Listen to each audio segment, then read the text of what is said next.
Hello, Grumpy Old Fart here. I'm doing a series of videos on the Bill of Rights, and for those of you who don't know, the Bill of Rights is the first 10 amendments to the U.S. Constitution. I did a couple of videos, parts 1 and 2, Know Your Rights, parts 1 and 2. Go back and watch those. The reason I'm doing these is made out perfectly clear in those. People don't know their rights, and they need to. So, I've done the first 3. Here goes the 4th Amendment. Ready? I'm going to read it verbatim, and then we can discuss it. The 4th Amendment. The right of the people to be secure in their persons, houses, papers, and effects against unreasonable searches and seizures shall not be violated, and no warrant shall issue, but upon probable cause, supported by oath or affirmation, and particularly describing the place to be searched and the persons or things to be seized. Okay? That's kind of a mouthful, but every word of that is important, and I'm going to explain why. Our country depends on it. Okay? What we're going to do here is we're going to go this, bit by bit. The right of the people. There it is again. The right of the people. The government didn't give us that right. We already have it. It's ours. Because we're human beings. The right of the people to be secure in their persons, houses, papers, and effects. Excuse me. If you're walking down the street, they by law they can't pull you over and search you or whatever without probable cause. They have stop and frisk in some places because of the high crime rates and what all, but if they're targeting, for example, if they're targeting black people and doing it, then that's a bad thing. If they're going to do that, they have to do it to everybody. Everybody has to be treated equally. If you're going to violate everybody's rights, violate everybody's rights. Okay. Now, houses.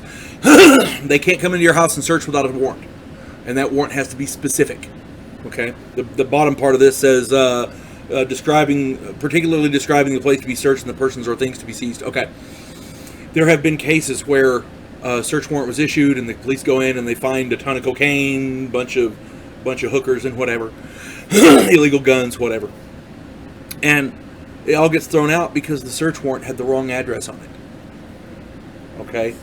It's got to be specific. That's a loophole, and there's a reason it's there.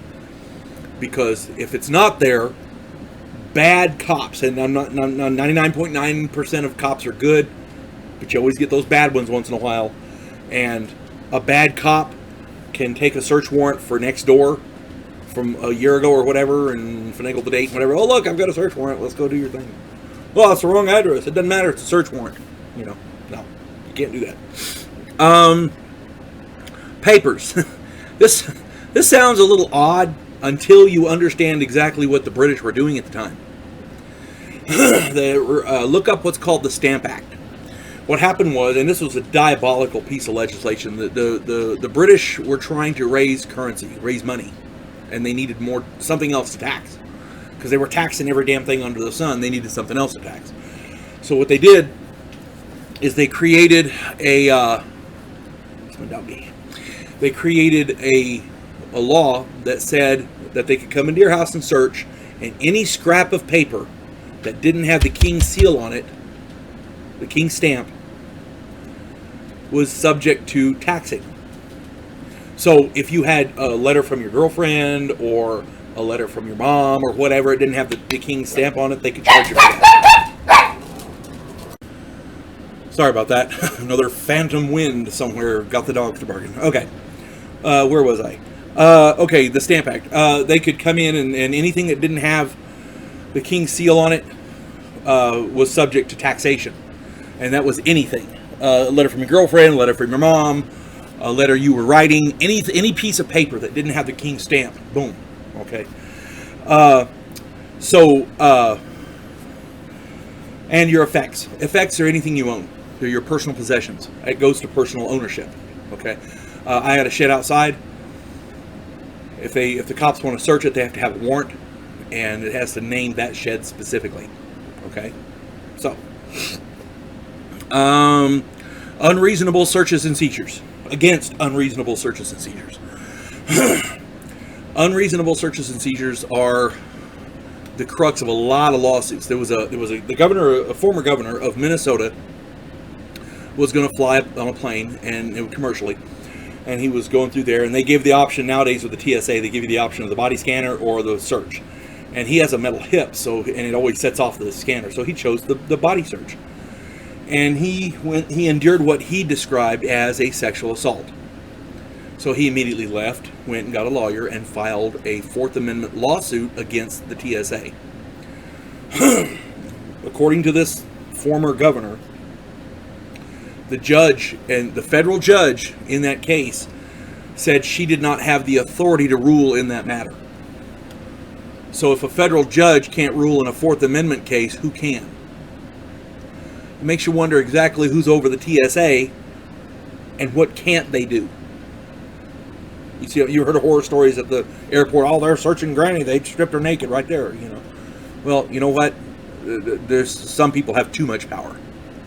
Okay, and believe it or not, these people, these are the same people that, you know, before all this Homeland Security crap, and it is, you know, I'm a big fan of security, but they're going too far. They're eliminating our rights. Before the Homeland Security Act, the TSA, before it was formed, these people, you wouldn't trust them to carry your luggage, much less search it. Okay, so. Shall not be valid, reasonable search and seizure shall not be valid, and no warrant shall issue but upon probable cause. Now, here's the important one. Probable cause. They have to have a reason to get this warrant. They can't say, well, that guy, I don't like the way he looks, I don't like the way he dresses, you know, that lady over there, she's got a limp, we need to search her. No, can't do that. You got to have probable cause.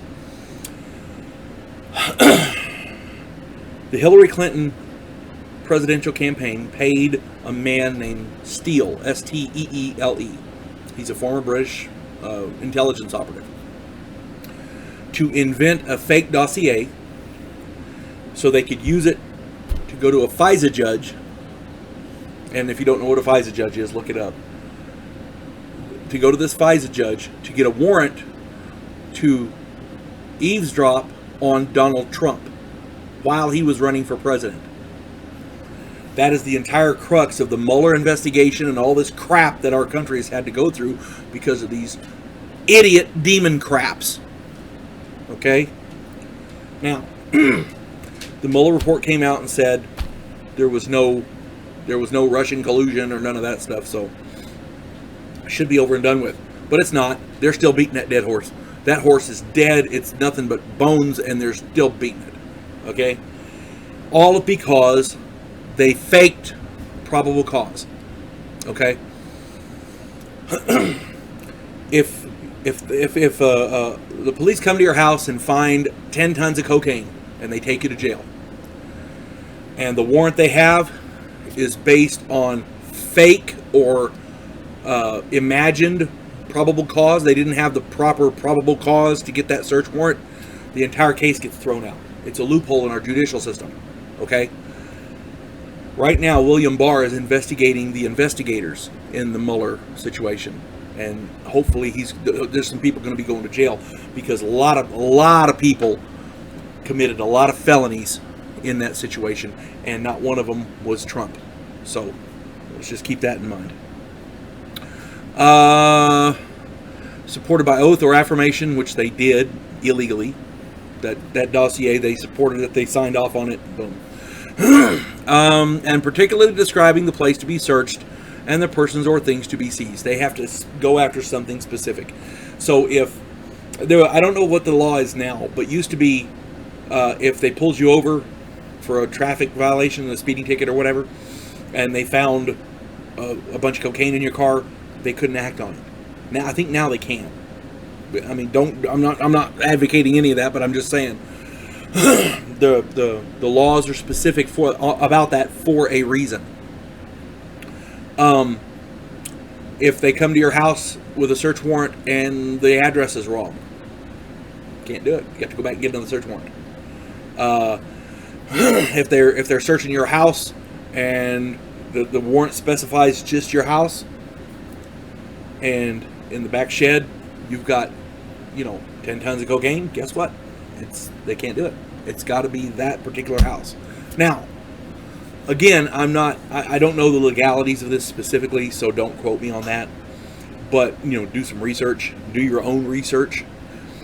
But if that shed out back is not part of the search warrant, they can't do it.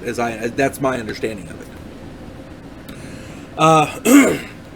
The reason they did this was part of the Third Amendment when I said that they were coming into people's houses and forcing them to quarter soldiers and stuff. Well, the Stamp Act, that's what they were going for. And I touched on the Stamp Act here as well. They could come into your house without a warrant or anything and just come into your house and search, and if they can find a piece of paper, boom. That's what this is all about. It's about personal property, privacy, private ownerships, and this is our rights. The right to the people to secure in their possessions. It's our rights. You got to know them, okay? Because people will violate them in a heartbeat if they know you don't know them. Our schools have to start teaching civics, and they got to start teaching it now. So, I think that's all I got for you. That pretty well covers it. And again, watch my videos, Know Your Rights, parts 1 and 2, and I've got a lot of other good videos out there. So, y'all have some fun. Okay, go have some fun today. Life ain't no good if you ain't having no fun. Okay. God bless one and all.